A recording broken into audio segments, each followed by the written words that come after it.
Hello, welcome to Ensemble Conversations. My name is Mark Kilmurray. This week is National Reconciliation Week, and I'm very lucky to be joined this morning by Sydney Festival Artistic Director Wesley Enoch. Hello, Wesley. G'day, Mark. How are you? I'm very good. How are you? Oh, getting there, getting there. How's isolation treating you? Oh, I keep thinking that isolation's created this conversation between my introvert and my extrovert, and at different times they win. I found that I'm actually really busy. There's lots of conversations like this, talking to other people in the industry, talking to audiences, talking to donors about keeping them part of the family. And if anything, that's what we're trying to do, is keep connected in this time and not to feel like we're all isolated and all, sitting separately, trying to bring us all together. It's very true. And also I think that during this time, we'll be talking to other artistic directors or other companies or actors. And I feel like, why don't we do this when we're all back? Yeah. Normally, this is a great way to continue. Agreed. And the conversations are more interesting because for me, it's not about what the deal that we need to do or what the money is. It's actually about the value of the human being, the value of the story. Like Sydney Festival, we're going to focus on an all-Australian festival for the first time in our lives. And why? Because it makes sense for our community of artists. Yeah. And these relationships are becoming more and more important, not just with audiences, but also with the value of what we're trying to do as a festival, as a group of artists. It's nice to be able to shift that focus and be able to present that work with the current climate, and makes, as you say, absolute sense. Yeah, and there's a logic to it. I mean, what I love is that it's a terrible thing to do, but when you're under pressure, as we all are, and God, Ensemble's under a lot of pressure and needs as much support as it can get to get through this time. But this idea of when you're under pressure, you actually get really clear decisions. You know how to do it. Your values come to the fore, and you go, let's make a decision which is not about the rubbish around it, but about things that are really true to what we need to do. Yes, absolutely. It's nice also, it's apart from having to close the theatre and no audience and all the financial fear of that, but it has been nice to have that breath of looking at who you are, what you do and why you're doing it. Yeah, absolutely. Someone referred to it as the great pause, that the pause button's been hit and we're all getting time to reflect who we are as a community, what's important to us, what our stories are, but also what should we learn from this time to take us forward? Yeah, absolutely. Should we talk about climate change in a different way? Should we talk about the stories that we want to do and how we're going to do that as a community in a very different way going forward? Yes, and there was a lovely map, a European map, but there was that cloud in January that hung over it, and now that cloud has disappeared without the planes going over across the world's surface all the time. You think, wow, that's pretty amazing in such a short space of time. And people up there, I imagine, also the birds are taking over the city again. The bird call is just amazing. Them. Yeah, I know. I could hear them in the morning. I thought, I haven't heard that for years. Amazing. Being National Reconciliation Week, that obviously means a great deal to you, but also how has that changed over the years? Well, it's interesting. When I was born in 1969, and 2 years earlier was when the referendum. That basically what we're looking at Reconciliation Week is the anniversary of the referendum in '67. Yes. Plus also then the Kevin Rudd, who was the Prime Minister at the time, and his sorry speech. This really important time. Yep. And for me, there's a real sense of how we as a country come together. There are certain things like Australia Day that sometimes people go, well, what's that really about? Or, people get a bit anxious about it. But Reconciliation Week represents a time to come together and to share stories about how we live together in this country and how we recognise our First Nations, our Aboriginal nations, and what the wealth of storytelling and the knowledge that Aboriginal people have to go forward. I mean, just, people will remember, if you've got the memory for it, remember that we had these terrible bushfires in January. Yeah, that's right. And there's conversation around how Aboriginal people would constantly do cultural burning and how it would tend the land. There's lots of knowledges that during Reconciliation Week really want to bring to the fore and say, Aboriginal people have a relationship with this land that we can share with everyone. Yes, yeah, absolutely. and culturally significant for the country, and it's significant to tell those stories as well and to be part of that conversation. Recently, you directed at the Ensemble Theatre Black Cockatoo about Johnny Muller and the First Nations team that went to England, the first 11 ever to go overseas. And that story is very significant, and yet, myself included, until Jeffrey Atherton, the playwright, brought that to me, I had no idea it was the story. I had no idea about the story, and I had not much sense of Johnny Muller apart from hearing his name occasionally. How important is it for us to tell those stories, do you think? I think that if you understand the stories of a nation, you can actually protect our full history. And, I've done a number of shows like Black Diggers as well about Aboriginal servicemen going to World War One. Yes. And that sometimes what we miss in our contemporary society is the joy of understanding the wealth of stories that are there. And cricket's one of those things. It's amazing, actually, when you go back to the sandpaper moment, that how it offended so many Australians. Yes. Because we think of cricket as such an important story.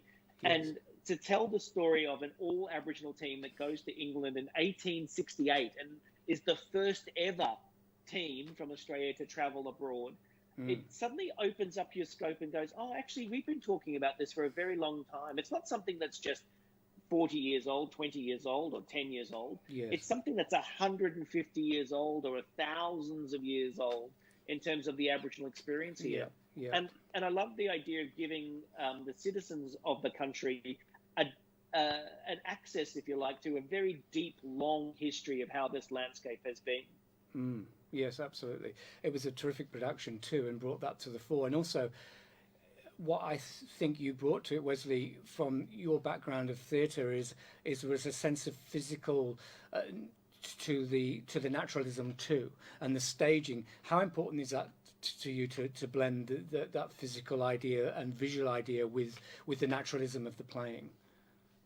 Yeah, look, I think naturalism is best done in television and film, like really, really beautifully done there. Yes. And what you need in live performance is a kind of theatricality that goes with it, because you can't edit like you can in film, where you just go, oh, tell the audience to look here or look there. In theatre, you have to draw people's eye with the voice and the body and space. And what I love about the ensemble theatre, the theatre itself, is just how vibrant it is for an audience. You're so close. Yes. And you're having this real, very close experience with not just the other audience members, but the performers on stage. And it's interesting in this time of isolation how I miss that. I miss the idea of being close to storytellers. We can watch the screen and watch television and film and stuff on screen, but to be close to people is something that I'm looking forward to getting back to. And in trying to say to everyone out there, don't be scared of the things you don't know in terms of stories of Aboriginal people, but also don't be scared to be connecting with people in other ways. And the theatre is a great way of coming together and sharing a moment in time. Absolutely. Yes, and you would have seen a lot of theatre. You would have seen that had this not happened with the coronavirus and flying all over the world. You'd have been in lots of those intimate spaces. And I guess that particularly you're missing that live experience because that is your job. Yeah, and I'm hardwired for it. I mean, I think people who are watching this now are also theatre goers, people who love going to the theatre. You go with your friends and your family and you have an experience and you talk about it and you talk about the ideas of the play or the performers, their skills. And we're all missing that a little bit. And what I'm looking forward to in the future is how we blend this technology that we're using now, how we get more people online, conversing, engaging, developing relationships with theatres and artists and stories, but how we don't lose the intrinsic value of the theatre, which is a coming together of a community of people. Yeah, absolutely. There's a way forward, I think, positively from all of this that we like you say, we're learning from, and hopefully will develop into the future. You're the artistic director of the Abijeri Aboriginal and Torres Strait Islanders Theatre Collective. You have had residences in Paris, associate at Belvoir Street Theatre, artistic director of Queensland Theatre Company, and many other appointments, but now artistic director of the Sydney Festival. Was any of this planned? None of it's planned. None of it. No, I guess the thing that I've been working on my whole career is to look at opportunities and say, yes, why don't I stretch myself and have a go at that? Yeah. You know, there's a sense of confidence in myself, and that comes from, you know, good education, good mentors, and people giving me an opportunity at the right time. What I've loved is that being my Aboriginal side of my family, my non-Aboriginal side of the family, how that's provided a kind of experience for me of, if you like, a cultural melting pot. And that's meant that I've always been articulate about what I want from the world. And what I've really enjoyed over the last, let's say, 15, 20 years is people value that. They value the artist who can talk about the cultural impact of what we're doing, the joy of sharing, the role of the artist in community. I mean, I just see behind me, I've got this picture of Deborah Malman, and she's another great example of how her art and her abilities have taken her into lots of different opportunities to tell stories in television, film, and theatre. And I think that the more Indigenous artists get out there and share the stories, the more opportunities come to us as well. In many ways, I'm the first in my family to do a lot of things. And I believe that there's a really strong role for Indigenous artists to tell the stories, and that every opportunity I've had, let's say at the Sydney Festival, I bring Indigenous storytelling to the fore, and like Black Cockatoo, like Black Ties. Actually, it's all got black in the title. But the idea of First Nations storytelling in the last Sydney Festival, basically all those shows sold out. There's a real hunger for it, and I think that's what I'm good at. Yes, I agree. And coming from the spark of creativity for you as a writer and director, the union of those two creative talents, was that just for you? That was, if you had to write something, you write something. If you directed something, you direct something, or did both infuse the other and develop as you went along? Oh, I feel like I've tripped through my whole career, just kind of, or maybe skipped it. I skipped, you know, and there's a sense of that, as I was saying before, a group of us would get together and go, oh, we don't have a director. And I go, oh, well, okay, I'll have a go at that. We need to write something. And Deborah Malin and I wrote a play called The 7 Stages of Grieving, like 25 years ago. Oh, my goodness. And I know. Yeah, that's ridiculous. It's been studied and all that stuff. And there's something about engaging in storytelling that I've really, really enjoyed, and that I've just accidentally become a writer or director because, I don't know, you never know what you don't know, and you just have a go. As many artists do, you set out in a particular pathway, and if I was to achieve all of my goals, I would have been a high school teacher teaching theatre and dance, and that would have been fulfilling and beautiful. But opportunities arise, and you just go with it. You go with the flow, as it were. But it must take you, so, you know, there you are, you're very successful, but then somebody says, would you like to be the artistic director of the Sydney Festival? Is that, that's it, wow, thank you, yes, please? Or how much do you have to weigh up the idea of that?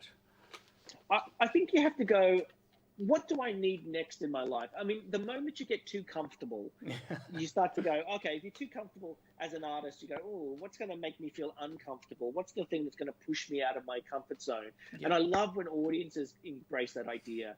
Audiences who go, yes, I know what's comfortable, but I'm also going to take a risk. And one of the things I should say, Mark, that you've been doing at Ensemble is really offering up a whole lot of shows that maybe that audience may or may not have had a relationship with before now. Some fantastic new works. I think subscribers in particular are the great risk takers. They don't even know what the show's going to be like, and they just say, yep, I'm going to come along and see it. I trust an artistic director. And so I think artists and audiences have to share that appetite for risk, to go, I trust that an artist will be able to tell me a story that will change my world, even if it makes me feel uncomfortable. And an artist needs to say, the moment I feel comfortable, I worry about my art making being all about being comfortable as well. So you have to go, oh, give me a new experience. Give me something that will test me. And as an artist, I've been going from job to job to job over the last 30-something years to test myself, to say, how do I become a better artist? And how do I play a role for my tribe, my community? Yes, absolutely. Do you ever feel like you need a break? Like after Sydney Festival, you think, actually, you know what? I'll take 6 months to just do nothing, or would that drive you nuts? I think it would drive me nuts because deep down, I think I'm a fake. I think I'm a fraud. And so we all feel like that, Wes. Yeah. And if you stop and just think about all your doubts, you might lose. Yes, that's true. You might lose confidence. So for me, I keep moving on and on and on. And I'm 50 now, and I think at the age of 50, I'm coming into a time of real strength. I kind of got lived experience.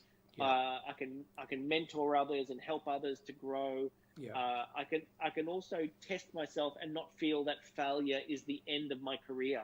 And there's lots of people who don't feel that confidence. No. And as an artist, you have to push yourself through the doubts to get to the next side.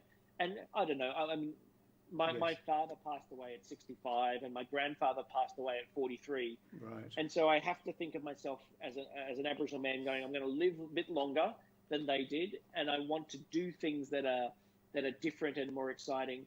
But I also have to go, what does it mean when I get to 65? Do I stop? Do I slow down? I don't know. I met lots of very, very vibrant 80-year-olds who just get out there in the world. Yep. And people who are watching now, I hope, are those kind of 80-year-olds who just go, yep, or even younger, grab hold of that risk, take it by the shirt front and say, I'm going to do it, because the danger is when we come out of isolation that we let our fears drive us. We let our doubts drive us.